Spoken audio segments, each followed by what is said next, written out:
যুব সমাজকে দিয়ে তিনি রাস্তায় স্লোগান দিয়েছেন, তোমার দেশ আমার দেশ, বাংলাদেশ বাংলাদেশ, তোমার আমার ঠিকানা, পদ্মা যমুনা। অন্যান্য দলকে সাথে নিয়ে সংগ্রাম শুরু করেছিলেন। আর সেই সংগ্রাম করতে যে সে পাকিস্তান নামে একটি রাষ্ট্র হওয়ার বছরও পড়েনি, তিনি বারবার কারাবরণ করেন।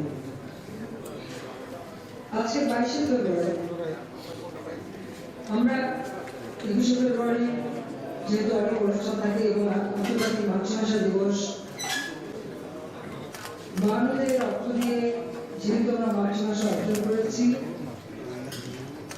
আমরা আমাদের প্রস্তাবে জাতিসংঘ প্রতিষ্ঠাতা যা ইউনেস্কো 21শে ফেব্রুয়ারিকে আন্তর্জাতিক মাতৃভাষা দিবস হিসেবে ঘোষণা দিয়েছে। উদ্যোক্তা ছিলেন সাদাত রফিক নামে দুজন কানাডা প্রবাসী। তাদের উদ্যোগে আমরা এই প্রস্তাবটা জাতিসংঘ পেশ করি এবং সেটা পাশ হয়। আজকে শুধু এই দিবসটি আমাদের না, সমগ্র বিশ্বে প্রতিটি ভাষাভাষী মানুষই তা উদযাপন করছে। আমরা যদি স্বাধীনতা অর্জন করতে না পারতাম তাহলে হয়তো এই সম্মানটা বাংলাদেশ পেত না। তাই মহান মুক্তিযুদ্ধে যারা শাহাদাত বরণ করেছেন, আমাদের সকল মুক্তিযোদ্ধা শহীদ হয়েছে, তাদেরকে শ্রদ্ধা জানাই। আমাদের নিজামুদ্দিন মহাবন্দিন জাতির পিতার নির্দেশে যারা মুক্তিযুদ্ধ পরিচালনা করে আমাদের বিজয় দিয়েছেন, সেই জাতীয় চাকরিতে আমাদের শ্রদ্ধা জানাই। জাতির পিতা শুধু স্বাধীনতা সংগ্রাম শুরু করেছেন 48 সাল থেকে, সেখানেই থেমে থাকেনি। 66 সালে তিনি 6 দফা দিয়েছিলেন, যে 6 দফা ছিল বাঙালি জাতির মুক্তির সংগ্রাম। ওই 6 দফা দেওয়ার পরে তাকে কিন্তু গ্রেপ্তার করা হয়, আর বন্দিকালে থাকা অবস্থায় 68 সালে ঢাকা কেন্দ্রীয় কারাগার থেকে তাকে বন্দি করে ক্যান্টনমেন্টে নিয়ে যাওয়া হয়। পূর্বঢাকা ক্যান্টনমেন্টে বন্দি করে রেখে তার বিরুদ্ধে রাষ্ট্রদ্রোহী মামলা দেওয়া হয়। বঙ্গবন্ধু শেখ মুজিব সহ আরো 34 জন, অর্থাৎ সর্বোচ্চ 35 জনকে আসামি করা হয়। বাংলাদেশের মানুষ কিন্তু এই অনলাইন মেনে নেয়নি। যখন রাষ্ট্রভাষা মর্যাদা প্রতিষ্ঠার জন্য সংগ্রাম করেছে, রক্ত দিয়েছে, সেই রাষ্ট্রদ্রোহী মামলা যেটা আগরতলা ষড়যন্ত্র মামলা হিসেবে পরিচিতি পেয়েছিল, সেই ষড়যন্ত্র মামলা প্রত্যাহার এবং বঙ্গবন্ধু মুজিবের মুক্তির দাবিতে ছাত্র জনতা এক হয়ে সংগ্রাম করে। সেই সংগ্রামে শামসুজ্জোহা, আসাদ, মতিউর, একটা বাচ্চা ছেলে মতিউর, তার রক্ত দেয়, তাদের রক্ত বৃথা যায়নি।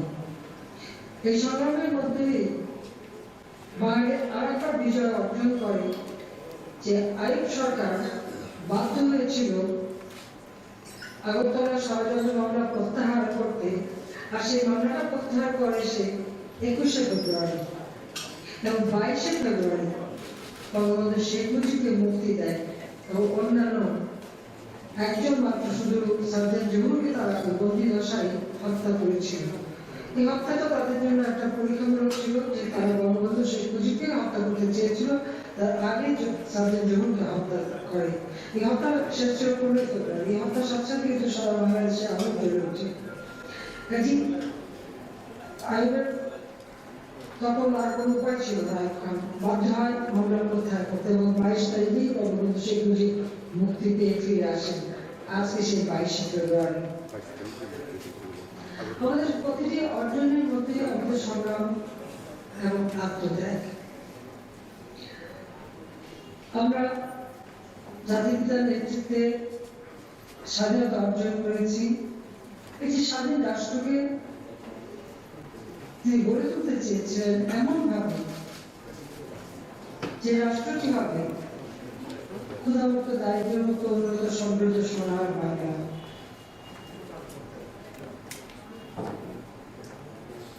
তিনজন পদক্ষেপ নিলে এই সোনার বাংলা গড়া, কিন্তু তাও তিনি শেষ করতে পারলেন না। কারণ 70 নির্বাচন স্বাধীনতা হয়েছিল, যে নির্বাচনের সময় পাকিস্তানে জয়লাভ করে আওয়ামী লীগ। কিন্তু পাকিস্তানের শাসকরা ক্ষমতা দেয়নি। বঙ্গবন্ধু শেখ মুজিব সে ঐতিহাসিক 7 মার্চের ভাষণ দিয়েছিলেন, যে ভাষণ সমগ্র জাতিকে উদ্বুদ্ধ করেছিল। ইউনেস্কো সেই ভাষণকেও বিশ্বের সর্বশ্রেষ্ঠ ভাষণ, যে ভাষণ মানুষকে উদ্বুদ্ধ করতে পারে, সেই ভাষণ হিসেবে স্বীকৃতি দিয়েছে। তার ভাষণে দিক নির্দেশনা নিয়ে দেশের মানুষ মুক্তিযুদ্ধের এবং গেরিলা যুদ্ধের প্রস্তুতি নেয়। পাকিস্তানি শাসকরা যখন আমাদের উপর গণহত্যা শুরু করে 25শে মার্চ, জাতির পিতা সেই রাত্রে অর্থাৎ 26শে মার্চের প্রথম প্রহরে স্বাধীনতার ঘোষণা দেয়। এই ঘোষণা শোনার সাথে সাথে তাকে গ্রেপ্তার করে পাকিস্তানে বন্দী করে তার বিরুদ্ধে আবার মামলা দিয়ে কারাগারে বন্দী রাখে। বাংলাদেশের মানুষ জাতির পিতার সেই নির্দেশ অক্ষর অক্ষরে পালন করে মুক্তিযুদ্ধ করে বিজয় অর্জন করে। আমরা বিজয়ী জাতি হিসেবে প্রতিষ্ঠা লাভ করি এবং বঙ্গবন্ধুকেও সেই সময় মুক্তি দিতে বাধ্য হয় পাকিস্তানি শাসকরা। তিনি 10 জানুয়ারি ফিরে আসেন, ফিরে এসে আমাদের সংবিধান দেন এবং আমাদের এই রাষ্ট্রকে, বাংলাদেশকে বাংলাদেশ গড়ে তোলার পদক্ষেপ। আমরা আমাদেরকে একটা মহান দায়িত্ব করে গেছে সারা বিশ্বের যত ছোট বড় মাতৃভাষাগুলি সংরক্ষণ করা। যে দেশ মানুষ ক্ষুধার্ত, গৃহহারা, ছিন্ন বস্ত্র, রোগী থেকে মারা যেত, একবেলা খাবার জুটত না, সেই শোষিত বঞ্চিত মানুষের ভাগ্য পরিবর্তন ছিল জাতির পিতা বঙ্গবন্ধু শেখ মুজিবুর রহমান। এই মানুষগুলি বিভিন্ন কার্যক্রম শুরু করার তদন্তকারী নেই, কিন্তু আমাদের দুর্ভাগ্য 15 আগস্ট তাকে নির্মমভাবে হত্যা করে আমাদের স্বাধীনতার চেতনাটাকে নস্যাৎ করা হয়। 21টা বছর বাংলাদেশের মানুষ শোষিত বঞ্চিত হয়। আবার বাংলাদেশের স্বাধীনতাই বিশ্বাস করেনি বা মুক্তিযুদ্ধের বিরুদ্ধে তাকায়নি, অথবা পরিচয় মূলত তারাই ক্ষমতা ছিল।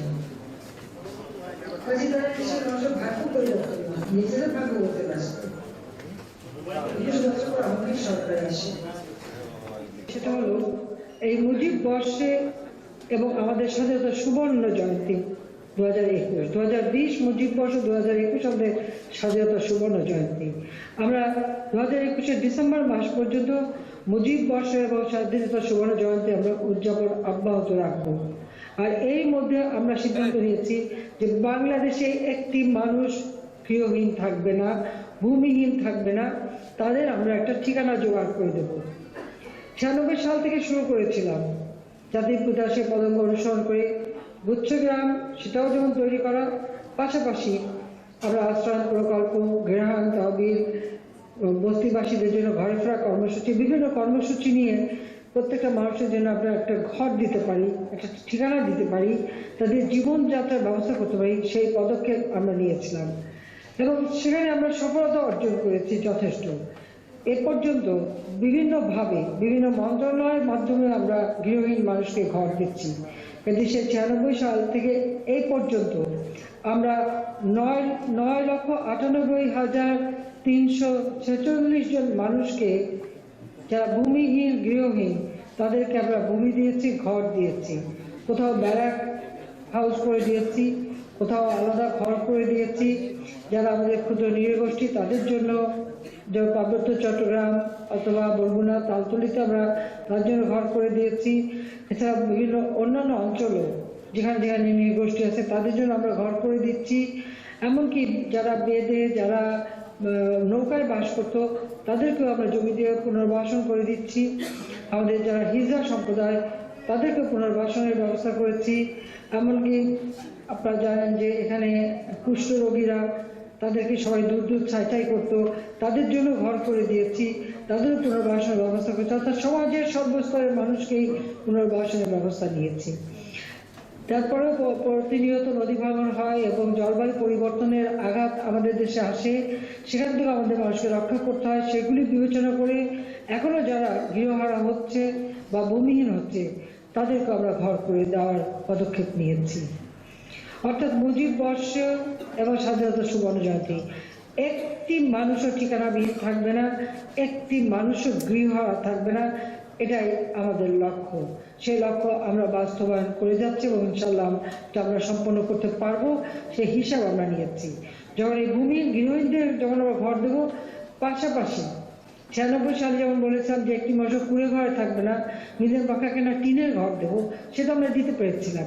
আর এখনো যাদের এরকম জরাজীর্ণ ঘর, হয়তো ভিটা আছে কিন্তু ঘর কোনো টাকা নেই, আমরা তাদেরকেও ঘর করে দেব। অর্থাৎ আমাদের উন্নয়নের সকল চিন্তাটা হচ্ছে একেবারে তৃণমূলের মানুষের অন্ন, বস্ত্র, বাসস্থান, চিকিৎসা, শিক্ষার ব্যবস্থা করা। সেখান থেকেই কিন্তু আমরা আমাদের পরিকল্পনা নিচ্ছি এবং সেখান থেকে আমরা কাজ করে যাচ্ছি, যাতে এই বাংলাদেশ ক্ষুধা দারিদ্র্যমুক্ত বাংলাদেশ হয়, এই বাংলাদেশ জাতির পিতার স্বপ্নের সোনার বাংলাদেশ হয়, এই বাংলাদেশের প্রতিটি মানুষ তারা যেন তাদের জীবনটাকে অর্থবহ করতে পারে, উন্নত সমৃদ্ধ করতে পারে। যে স্বাধীনতা সংগ্রাম যাত্রা শুরু হয়েছিল ভাষা আন্দোলন থেকে, যার পরিণতি হয়েছিল আমাদের স্বাধীনতা অর্জনের মধ্য দিয়ে আমরা বিজয় অর্জন করেছিলাম। 15ই আগস্ট যদি আমাদের জীবনে না ঘটতো, 75 15ই আগস্ট যদি না আসতো, তাহলে অনেক আগে এই বাংলাদেশ উন্নত সমৃদ্ধ দেশ হিসেবে গড়ে উঠত। একটা যুদ্ধ বিধ্বস্ত দেশ, শোষিত বঞ্চিত একটি দেশ, যে দেশটি একটি প্রদেশ ছিল, তাকে একটি পূর্ণাঙ্গ রাষ্ট্রীয় মর্যাদা দিয়ে গড়ে তুলে জাতির পিতা মাত্র 3.5 বছরের মধ্যে স্বল্পোন্নত দেশের মর্যাদা দিয়েছিলেন। আজকে আমরা জাতির পিতার সেই পথ অবলম্বন করে, তারই পথ অনুসরণ করে আজকে বাংলাদেশকে আমরা উন্নয়নের পথে এগিয়ে নিয়ে যাচ্ছি। আজকে আমরা উন্নয়নশীল দেশের মর্যাদাও আমরা পাবো, সেই স্বীকৃতিও আমরা পাচ্ছি এবং সেই জায়গায়, সেই স্তরে আমরা পৌঁছে গেছি। ইনশাআল্লাহ এই বাংলাদেশ জাতির পিতার স্বপ্নের উন্নত বাংলাদেশ আমরা করতে পারবো। আমরা সেই লক্ষ্য নিয়েই কাজ করব। আমাদের নিজস্ব সংস্কৃতি আছে, আমাদের নিজস্ব ঐতিহ্য আছে, সেই সংস্কৃতি ঐতিহ্য আমাদের ধরে রাখতে হবে। জাতির পিতা 1971 সালে শহীদ দিবসে অর্থাৎ 20 ফেব্রুয়ারি দিবাগত রাত 12টা 1 মিনিটে শহীদ মিনারে পুষ্পস্তবক অর্পণ করার পর সেখানে প্রচুর মানুষ, সেখানে তিনি একটা বক্তব্য দিয়েছিলেন। আমি কোট করছি, 71 সালে 20 ফেব্রুয়ারি দিবাগত রাত 12টা 1 মিনিটে শহীদ মিনারে বঙ্গবন্ধু শেখ মুজিব বলেন, কোট, 1952 সালের আন্দোলন কেবলমাত্র ভাষা আন্দোলনের মধ্যে সীমাবদ্ধ ছিল না। এই আন্দোলন ছিল সামাজিক, অর্থনৈতিক, সাংস্কৃতিক ও রাজনৈতিক অধিকার প্রতিষ্ঠার আন্দোলন। এই কথার মধ্য থেকে কিন্তু আমরা অন্তত এইটুকু শিক্ষা নিতে পারি, এই ভাষা আন্দোলন শুধু ভাষা আন্দোলন না, এই ভাষা আন্দোলন আমাদের সার্বিক বাঙালি জাতি হিসেবে অর্জনের আন্দোলন এবং তিনি সেটা আমাদের করে দিয়ে গেছেন, থেকে ধরে রেখে এগিয়ে যেতে হবে। 52 রক্ত দেওয়ার পরেই যে রাষ্ট্রভাষার মর্যাদা বাংলা ভাষা পেয়েছিল তা কিন্তু নয়। যুক্তফ্রন্ট নির্বাচনের ইশতেহারেও যেমন এই রাষ্ট্রভাষার কথা বলা হয়েছিল এবং 70-এর নির্বাচনেও এই রাষ্ট্রভাষার কথা আসে। কারণ 56 সালে আওয়ামী লীগ যখন সরকার গঠন করে তখনই কিন্তু পাকিস্তান এমন একটা রাষ্ট্র হয়েছিল যে পাকিস্তান সৃষ্টির পর থেকে কখনো তারা শাসনতন্ত্র রচনা করতে পারেনি, কারণ যারা ক্ষমতা এসেছিল তারা সে যোগ্যতাই অর্জন করতে পারেনি। তখন আওয়ামী লীগ যখন সরকারে আসে, হোসেন শহীদ সোহরাওয়ার্দী তখন প্রধানমন্ত্রী হয়েছিলেন, তখন যে শাসনতন্ত্রটা করা হয়েছিল সেখানে উর্দুর সাথে বাংলাকে রাষ্ট্রভাষা করা হয়েছিল। কিন্তু 70 সালের নির্বাচনের পর 71-এ আমরা যখন মুক্তিযুদ্ধে বিজয় অর্জন করি, জাতির পিতা আমাদের যে সংবিধান দেন সেখানে কিন্তু বাংলা ভাষাই হলো রাষ্ট্রীয় ভাষা, সেই মর্যাদাটাই আমরা পাই। তবে ওই 56 সালে শহীদ মিনার তৈরি করা, 21শে ফেব্রুয়ারি শহীদ দিবস হিসেবে ঘোষণা দেওয়া, এসব কিছু কিন্তু তখন আওয়ামী লীগই করে। কারণ 52 সালে বঙ্গবন্ধু যখন 27শে ফেব্রুয়ারি মুক্তি পান, উনি অনশন করেছিলেন, খুব অসুস্থ ছিলেন, তাই 28 তারিখ ওনাকে জেল থেকে বের করে আমার দাদা নিয়ে আসেন, টুপি পা নিয়ে যান।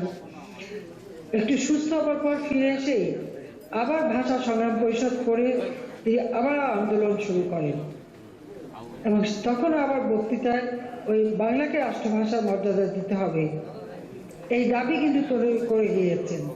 আমি আপনাদের সবাইকে বলবো, আওয়ামী লীগের সকল নেতাকর্মী, আপনারা, আমি যে বঙ্গবন্ধু শেখ মুজিবের বিরুদ্ধে পাকিস্তানি শাসকদের গোয়েন্দা সংস্থা ইন্টেলিজেন্স ব্রাঞ্চ যে রিপোর্ট দিয়েছিল, যেগুলো আমি ইতিমধ্যে প্রকাশ করেছি, সেই বইগুলি যদি আপনারা পড়েন 48 সাল থেকে নিয়ে একবারে 71 সাল পর্যন্ত ইতিমধ্যে 7 খণ্ড বের হয়েছে। তো সেখানে কিন্তু এই ভাষা আন্দোলনে তিনি কি করেছিলেন, কবে কি লিফলেট তৈরি করে বিলি করেছিলেন, কবে কোন বক্তৃতায় ভাষার কথা বলেছিলেন, ভাষা সংগ্রাম পরিষদ কাদের নিয়ে আবার পুনরায় করা হয়েছিল, কিভাবে তিনি আবার সংগ্রাম করেছিলেন এবং এই সংগ্রাম করতে যেহেতু বারবারই তিনি গ্রেপ্তার, তার সমস্ত তথ্য তিনি পাবেন। কারণ এটা কিন্তু তার পক্ষে না, এই রিপোর্ট ছিল তার বিপক্ষে। এটি বিপক্ষে তো তারা করেছে তাদের ক্ষোভের বসে যে তিনি এই কাজ করে যাচ্ছেন, যেটা পাকিস্তানিদের পছন্দ ছিল না। কিন্তু তার ভিতর দিয়ে ইতিহাস জানতে হলে এই ডকুমেন্টগুলি সবাইকে পড়তে হবে। আমি এর আগে নিজে এই ডকুমেন্ট থেকে তথ্য নিয়ে অনেকবার বক্তৃতা দিয়েছি, কাজে আর আমি আর পুনরাবৃত্তি করলাম না। কিন্তু আমি চাই আমাদের আওয়ামী লীগের নেতা কর্মী যে যেখানে আছেন এবং আমাদের দেশের মানুষ যারা এবং যারা গবেষণা করে তাদেরকে বলবো যে একটা মহামূল্যবান দলিল আপনারা পাবেন, যে প্রতিটি খণ্ডে আমাদের অধিকার আদায়ের সংগ্রামের কথা কিভাবে ব্যক্ত করা হচ্ছে। আমরা আমাদের আজকে রক্ত দিয়ে ভাষা মর্যাদা রেখেছি, এটা শুধু আজকে আমাদের না, সারা পৃথিবীতে যাদের মাতৃভাষা আছে তাদের মাতৃভাষা সংরক্ষণের জন্য এবং তার উপর যাতে গবেষণা হয় তার জন্য আমরা আন্তর্জাতিক মাতৃভাষা ইনস্টিটিউট গড়ে তুলেছি। সবথেকে দুর্ভাগ্যের বিষয় যে যখন আমরা শুরু করলাম, আমি ভিত্তিপ্রস্তর স্থাপন করলাম, তখন জাতিসংঘের সেক্রেটারি জেনারেল কাফি আনান তিনি এসেছিলেন, তাকে নিয়ে এটা ভিত্তিপ্রস্তর স্থাপন করেছিলাম এবং আমরা নির্মাণ কাজ শুরু করেছিলাম। 2001 বিএনপি ক্ষমতায় এসে তা বন্ধ করে দিয়েছিল। 2008 নির্বাচনে জয়ী হয়ে 2009 সরকার গঠন করি এবং এটা নির্মাণ কাজ সম্পন্ন করি। আজকে সেখানে আমরা ভাষা জাদুঘর করেছি, সেখানে আর্কাইভ করা আছে, বিভিন্ন মাতৃভাষা